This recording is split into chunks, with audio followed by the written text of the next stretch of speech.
Praise the Lord. आप सभी को मैं अपने इस यूट्यूब चैनल में प्रभु यीशु मसीह के पवित्र और मीठे नाम में स्वागत करता हूं। मेरे इस चैनल लव ऑफ गॉड पर आज फिर मैं आपके बीच में उपस्थित हूं एक नए विषय के साथ। और आज का विषय मैंने चुना है कि नए घर में जाने समय कौन कौन से बाइबल के वचन को पढ़ना चाहिए। तो आइए देर न करते हुए एक एक वचन की ओर चलते हैं। और हमने 5 बाइबल वचन लिए हैं जो नए घर में जाने समय पढ़ना चाहिए। तो आइए हम पहले वचन की ओर चलते हैं। और पहला वचन मैंने लिया है भजन संहिता 121 अध्याय का 8वां पद। और यहाँ पर इस प्रकार से लिखा है, यहोवा तेरे आने जाने में तेरी रक्षा अब से लेकर सदा तक करता रहेगा। और यहाँ बहुत स्पष्ट है, यहोवा का मतलब सब जानते हैं, परमेश्वर पिता आपके हर एक कामों में यानी आने जाने का मतलब है कि आप जो कुछ भी करते हैं, घर से निकलते हैं और घर में आते हैं, तब तक हर समय परमेश्वर आपकी रक्षा करता रहेगा इस वचन के अनुसार।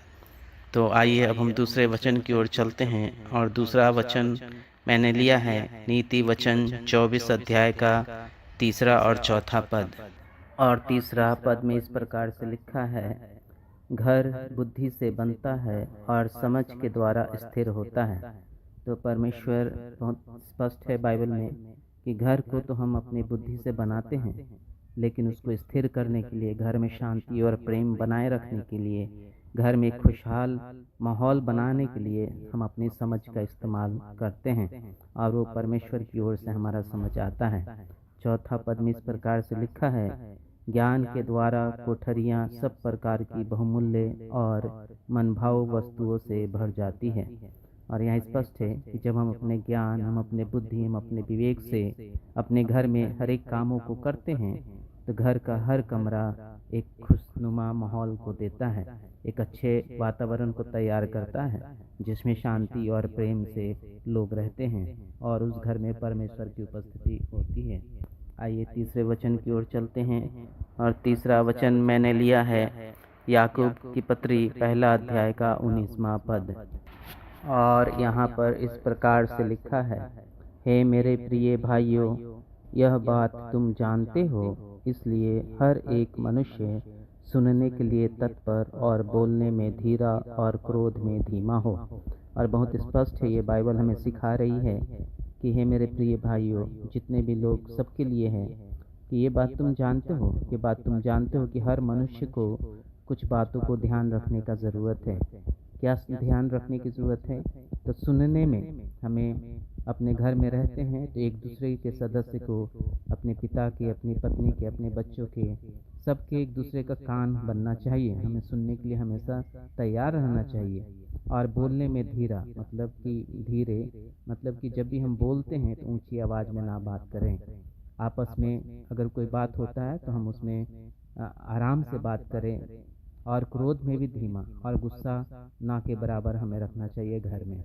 तभी जाकर उस घर को स्वर्ग का घर बनता है, परमेश्वर का आशीष और कृपा उस घर में उतरता है। तो हम सबको अपने घर में सुनने वाला, कम बोलने वाला और कम से कम गुस्सा करने वाला मनुष्य होना चाहिए। आइए अब हम चौथे वचन की ओर चलते हैं। और चौथा वचन मैंने लिया है जोशुआ 1 अध्याय का 9 पद।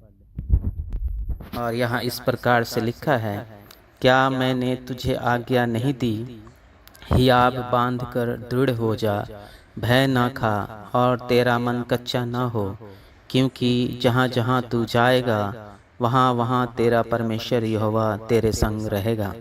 तो बहुत स्पष्ट है बाइबल अपने वचन में, ये यहोशू नबी के द्वारा परमेश्वर कह रहा है कि हियाब बांध कर, धीरज बांध कर दृढ़ हो जा, और कभी भी किसी चीज़ से डरना नहीं, और मन में किसी प्रकार का कमज़ोरी को ना आने देना, क्योंकि ये विश्वास करो कि जहाँ जहाँ भी आप जाएंगे आपका परमेश्वर आपके साथ रहता है। तो आप जिस घर में भी रहते हैं वहाँ भी परमेश्वर आपके संगो साथ है।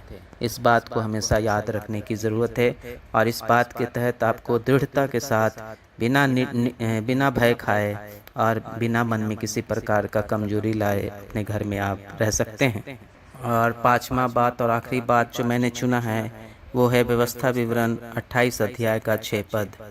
और यहाँ पर इस प्रकार से लिखा है, धन्य हो तू भीतर आते समय और धन्य हो तू बाहर जाते समय। परमेश्वर बहुत स्पष्ट रूप से कहता है कि जो भी उस घर में आता है और जाता है वो सब धन्य होंगे। अगर आप अपना जीवन अपने नए घर में प्रवेश कर रहे हैं और इन वचनों को अपने याद करके घर में प्रवेश करें और इन वचनों को हमेशा अपने मन मस्तिष्क में याद रखने, अपने हृदय में याद रखें, तो निश्चित ही आपके घर में आने वाला और जाने वाला हर कोई परमेश्वर का आशीष का भागी होगा। यहीं पे समाप्त करता हूँ। आइए अब हम प्रार्थना करें। अनुग्रहकारी दयालु सर्वशक्तिमान परमेश्वर पिता, आपको धन्यवाद देते हैं कि आपने आज इस वचन से हमें तृप्त किया कि हम अपने नए घर में जब भी प्रवेश करें तो परमेश्वर आपके इन 5 वचनों को लेकर अपने जीवन में उसे उतार कर परमेश्वर हम उस घर में रहने पाएं, जिससे आपका कृपा, आपका अनुग्रह उस घर के ऊपर हमेशा बना रहे और जो भी हमारे घर में आते हैं उनके ऊपर आपका आशीष भी बना रहे। प्रभु जी, जितने भी सुनने वाले आज इस वचन को सुने उन सबको लिए मैं प्रार्थना करता हूँ कि ये 5 वचन से अपने घर को परमेश्वर आपका घर बनाने पाएं।